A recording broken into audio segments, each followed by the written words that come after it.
Olá, tudo bem? Aqui é seu amigo, evangelista e escritor Samuel Teodoro. Hoje nós iremos abordar a lição de número 9, exatamente. Lição de número 9 que tem por título Coragem para Testemunhar. Paulo diante da multidão. Texto de ouro vai dizer o seguinte: porque hás de ser sua testemunha para com todos os homens do que tens visto e ouvido. Atos capítulo 22, versículo 15. Verdade prática: todo aquele que teve um encontro real com Cristo é chamado a testemunhar dele com fidelidade, mesmo em meio à oposição e ao sofrimento. A leitura bíblica em classe. Vamos ler Atos capítulo 21, versículo 27, versículo 28 e versículo 30, 31, 33 e versículo 39 e versículo 40 também. Depois nós vamos ler Atos capítulo 22, versículo 1 ao versículo 7. Vamos a eles. Quando os 7 dias estavam quase a terminar, os judeus da Ásia, vendo-o no templo, alvoroçaram todo o povo e lançaram mão dele, clamando: varões israelitas, acudi, este é o homem que por todas as partes ensina a todos contra o povo, e contra a lei, e contra este lugar. E alvoroçou-se toda a cidade, e houve grande concurso de povo, e pegando de Paulo, arrastaram para fora do templo, e logo as portas se fecharam.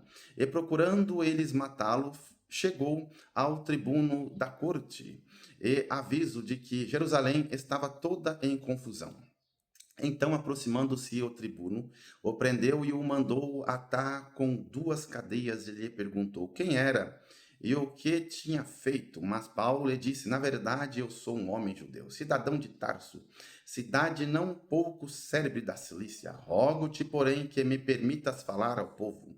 E havendo-lhe permitido, Paulo, pondo-se em pé nas escadas, fez sinal com a mão ao povo, e feito grande silêncio, falou-lhes em língua hebraica, dizendo: varões, irmãos e pais, ouve agora a minha defesa perante vós. E quando ouviram falar-lhes em língua hebraica, maior silêncio guardaram, e disse: quanto a mim, sou varão judeu nascido em Tarso da Cilícia, mas criado nessa cidade, aos pés de Gamaliel, instruído conforme a verdade da lei de nossos pais, zeloso para com Deus, como todos vós hoje sois. Ora, persegui este caminho até a morte, prendendo e metendo em prisões tanto homens como mulheres. Como também o sumo sacerdote me é testemunha, e todo o conselho dos anciãos, recebendo deles cartas para os irmãos, fui a Damasco, para trazer manietados para Jerusalém aqueles que ali estivessem, a fim de que fossem castigados. Ora, aconteceu que, indo eu já de caminho e chegando perto de Damasco, quase ao meio-dia, de repente, me rodeou uma grande luz do céu. E caí por terra e ouvi uma voz que me dizia: Saulo, Saulo, por que me persegues? Viram como aqui, na verdade, é um discurso de Paulo? Essa leitura que eu acabei de ler. Ele está dizendo algo e ele vai dar um discurso daquilo que ele acabou de... por que não se dizer? Ele está afirmando uma tese aqui. Se nós fôssemos falar, Paulo ele afirmou algo e ele vai agora discursar, ele vai desmistificar aquilo que ele acabou de dizer. Porque ele está dizendo assim: ó, eu sou um judeu, eu sou um camarada que foi bem instruído, eu sou um camarada que estudou, eu também era um perseguidor, eu também perseguia aqueles que não obedeciam à lei mosaica, eu também não acreditava em Cristo e matava, mandava prender aqueles que acreditavam em Cristo. E para embasar isso que ele acabou de dizer, ele vai contar a sua conversão. Ele vai contar de forma bem explicativa, por que não se dizer, e bem minuciosa, bem resumidamente, bem resumido mesmo. Não é nem resumido, é bem mais do que resumido. Ele aqui está de forma bem resumida, ele está falando a sua conversão e a sua vida aqui. Um pouco do seu testemunho, por que não se dizer que Paulo aqui, se nós fôssemos falar, o que ele está dizendo aqui é um testemunho bem simplificado da sua conversão. A introdução vai dizer o seguinte: ao retornar a Jerusalém, após a terceira viagem missionária, Paulo presta relatório aos líderes da igreja e glorifica a Deus pelo avanço do evangelho entre judeus e gentios. Contudo, rumores maliciosos levantam suspeitas contra seu ministério, levando-o a agir com prudência e sensibilidade pastoral. Para cooperar com a introdução, eu já vou ler o tópico 1 e o subtópico 1. Como eu comento só o ponto preciso, vamos a eles. Ao ser visto no templo, Paulo foi violentamente atacado por judeus da Ásia, movido por ciúmes e ódio. Eles levantaram acusações falsas, afirmando que o apóstolo ensinava contra o povo, a lei e o templo, chegando a acusá-lo de ter introduzido Trófimo, um gentio em área sagrada, algo que nunca ocorreu. A acusação era irônica, pois Paulo estava justamente em rito de purificação. Ou seja, eu aprendi uma coisa, como diz lá, que toda ferramenta preparada contra ti não prosperará.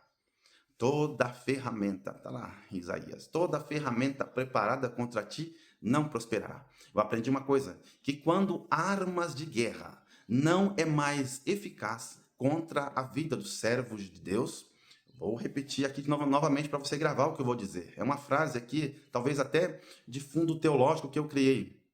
Por que não se dizer? Quando armas de guerra não prosperam, mediante esse versículo que eu acabei de dizer, toda ferramenta preparada contra ti não prosperará. Então, quando armas de guerra não prosperam contra a sua vida, armas de acusação, mas armas de guerra, aí se levanta a segunda oposição contra os servos de Deus. Línguas difamadoras se levantam contra os escolhidos de Deus. Eu vou repetir mediante esse versículo de Isaías. Quando armas de guerra não prosperam e não prosperarem contra a sua vida, eu estou falando contra os servos de Deus, línguas difamadoras se levantarão, caluniando, difamando a sua honra perante Deus. Glória a Deus, que Deus sempre, ele levanta também homens e mulheres de Deus para levar o evangelho mesmo diante de armas de guerra, mesmo diante de acusações, e aqui, por que não se dizer, o próprio apóstolo Paulo nos dá um ensinamento porque não devemos regredir, porque não devemos olhar para trás, como Jesus mesmo fala, que aquele que olha para trás não é digno. Mas aqui ele está dizendo assim, quem falou que eu sou contra o templo? Quem falou que eu sou contra a lei? Quem falou? E quem falou que eu ensino o povo contra o templo, contra os apóstolos, contra a lei? Quem falou? Ele está dizendo que ele mesmo diz que ele não é contra. Por quê? Porque ele não é contra os ensinamentos? Por quê? Porque ele mesmo era um fariseu. Não era qualquer fariseu, era um homem renomado, era um fariseu, exímio fariseu, era um homem exemplo de ser um exímio fariseu. Era um exemplo. Era um homem que está dizendo ali que foi criado aos pés de Gamaliel. Era um homem que ele também obedecia os ritos mosaicos. Mas aqui ele está dizendo assim, eu não sou contra nada disso que vocês estão me acusando. Mas eu vou falar novamente o versículo. Toda ferramenta preparada contra ti não prosperará. Tópico 2, subtópico 1. Mesmo algemado e cercado por hostilidade, Paulo demonstra equilíbrio espiritual e lucidez missionária. Em vez de entregar ao desespero, pede licença ao tribuno para falar ao povo, transformando a prisão em oportunidade de testemunho. Ao dirigir-se ao comandante em grego, língua franca no mundo antigo, surpreende-o desfazendo a falsa imagem de um agitador ignorante. Tá vendo? O camarada sabia falar alguns idiomas. Sua postura revela que um servo cheio do Espírito não perde a compostura diante da injustiça, mas discerne o tempo de Deus. Tá vendo? O camarada não era um ignorante. Não era ignorante. Paulo, pelos os estudos que já tem sobre a vida de Paulo, Paulo falava no mínimo cinco ou quatro línguas fluentes. Eu estou falando arrastadamente.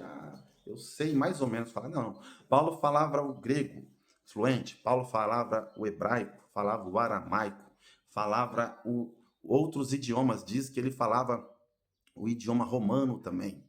Falava até um pouco latim. Eu não sei é profundo, porque eu li sobre esse comentário, que Paulo ele falava precisamente, eu não sei dizer quem escreveu, porque é bom nós citarmos a fonte, mas eu li nas minhas leituras aí de livros, que eu já li milhares de livros, e o que acontece, entre um dos livros que eu li, teológicos, eu vi escrito por um grande escritor, dizendo que ele, afirmando através de uma tese, que Paulo falava 4 idiomas fluentemente. Então não eram ignorantes, não eram ignorantes.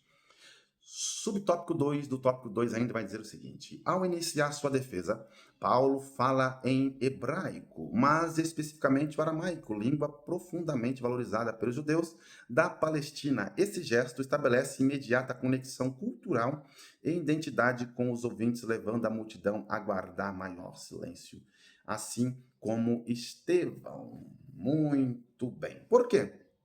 Porque Paulo, ele não era uma pessoa ignorante. Paulo, ele não era uma pessoa ignorante. Ele valorizava, por que não se dizer também, a cultura judaica. Paulo, ele valorizava. Eu vou ler aqui um versículo.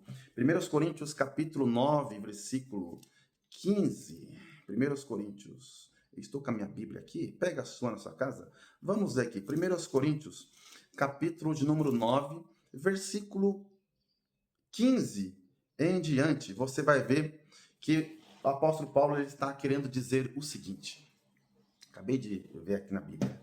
O apóstolo Paulo está dizendo o seguinte através desse subtópico 2 aqui, do tópico 2. Eu fiz-me de louco para ganhar os loucos. Eu fiz-me de grego para ganhar os gregos. Eu fiz-me de ignorante para ganhar os ignorantes. Eu fiz-me também de sábio, porque ele era sábio, para ganhar os sábios. Eu fiz-me ele foi falando, eu fiz-me de judeu para ganhar os judeus. Ou seja, Paulo, ele era um oportunista, um evangelista, um missionário oportunista. Aproveitava todas as oportunidades legais, dignas de aceitação perante o céu, para pregar e para pronunciar sobre Jesus Cristo. E por que não se dizer que Paulo, ele fazia até de ignorante para ganhar os ignorantes? Mas quando ele precisava fazer uso da sua sabedoria sapiencial, do seu conhecimento terreno que ele aprendeu, ele não perdia também a oportunidade. Tópico 3 vai dizer o seguinte: Paulo inicia seu testemunho lembrando que era antes de encontrar Cristo, judeu zeloso, formado em Jerusalém aos pés de Gamaliel, um dos mestres mais respeitados do judaísmo. Ele fora instruído rigorosamente na lei de seus pais. Diante dos judeus, apresenta-se como alguém irrepreensível quanto ao zelo religioso. Embora esse zelo estivesse equivocado por carecer de verdadeiro conhecimento espiritual, seu passado inclui a perseguição violenta à igreja, a quem combatia até a morte. Ao recordar essa fase, Paulo demonstra que a religiosidade sem Cristo pode produzir dureza, perseguição e cegueira espiritual. Muito bem.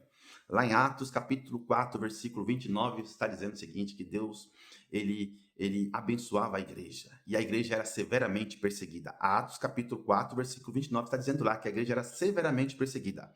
Mas em vez de o povo pedir livramento, o povo pedia ousadia. Você vê? A igreja era severamente perseguida pelos como Paulo, os fariseus, pelos aqueles que estudavam a lei e guardavam os ritos cerimoniais judaicos e não queria aceitar Cristo como o Salvador da humanidade. E agora a igreja pedia ousadia, mas o apóstolo Paulo está dizendo aqui sobre o seu pequeno testemunho, né? Dizendo assim: eu também sou um homem renomado, eu era um fariseu como vocês, mas os meus olhos se abriram e agora eu vejo a gloriosa graça de Deus, a graça salvadora. Muito bem. Tópico 3, subtópico 3. Vamos a eles. Por meio de Ananias, tá aí, o homem que pregou para o apóstolo Paulo. Por meio de Ananias, por que não se dizer que foi o próprio Cristo que apareceu para Paulo e o convenceu daquela perseguição? Por que não se dizer injusta? Mas Ananias também teve coragem, meu amigo. Ah, mas aí não, você não pode menosprezar o profeta aqui. O Ananias é um homem de coragem, foi lá até Paulo e orou. Mesmo um pouco com medo, apreensivo, mas depois que Deus falou assim, pode ir, ele falou, estou indo. Não foi isso que aconteceu? Leia lá. Por meio de Ananias, homem piedoso e respeitado entre os judeus, Paulo recebe confirmação divina para ser testemunha de Cristo, especialmente entre os judeus. Ao mencionar sua missão, a oposição se intensifica, mas o apóstolo não recua. Seu testemunho mostra que quem foi alcançado pela graça não pode silenciar, não é? Quem foi alcançado pela graça é impossível silenciar. Meu amigo e minha amigo, meu amigo e minha amiga, mesmo em meio às oposições, fala de Deus. A conclusão vai dizer o seguinte: assim, aprendemos que provações podem se tornar instrumento da graça, quando escolhemos permanecer firmes e testemunhar de Cristo mesmo em cenários adversos.